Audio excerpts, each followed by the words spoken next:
I didn't have to make any of the arrangements. I had someone who handled all of that for me, this confidant that I had spoken with. And I remember having to go into the clinic and getting the long list of potential side effects and things that could go wrong. And there was a girl in the small group of us who left crying.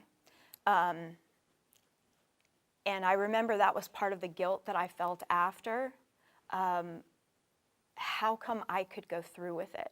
Like, she couldn't go through with it, but I could go through with it, even though I knew it was wrong. That was a huge part of the guilt that I felt. I felt like I knew what I was doing. I knew it was wrong, but yet I went through with it anyway, because I think ultimately because my identity was at stake. I was I was Little Miss Perfect, and I could not be pregnant at 18. Like, I felt like a statistic, like this could not be happening. And I was one of those kids who never even had to be punished really growing up, because just the thought of disappointing my parents was more than I could bear. So you find out you're pregnant at 18, I could not even imagine having that conversation with my parents. And I thought that choice was going to bring freedom, even though I knew it was wrong, that I could just keep it a secret and go on with my life as planned.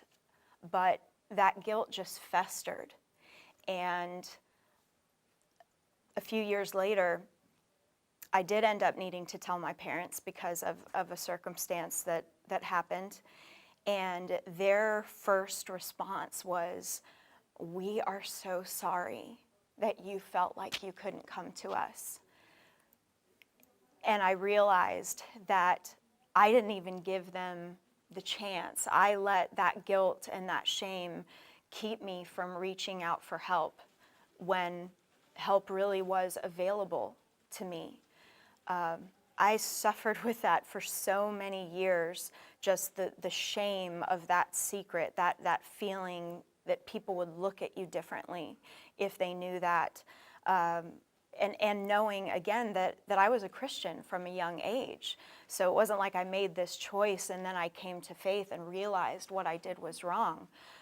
It wasn't until I went through recovery that I really understood the true meaning of forgiveness. It boils down to Jesus on the cross saying, "Father, forgive them, for they know not what they do." And that was a huge part of my guilt, because I thought, God, how can I forgive myself? I knew what I was doing. I knew it was wrong. But when I went through that process and realized, Father, forgive them, for they know not what they do, I thought, well, clearly I didn't know what I was doing, because I would never make that choice again, knowing what I know now. So whatever it is that holds us back, that keeps us holding on to that guilt and that shame, it is not too much for God to handle. There's no such thing as a point of no return. There's no such thing as this sin is too great. This sin is too dark. What I did was too terrible. That's not true. That's a lie from the enemy. And no matter what the guilt, no matter what the shame, when we bring it to the foot of the cross and really trust that what Jesus did is enough, forgiveness and freedom really is possible.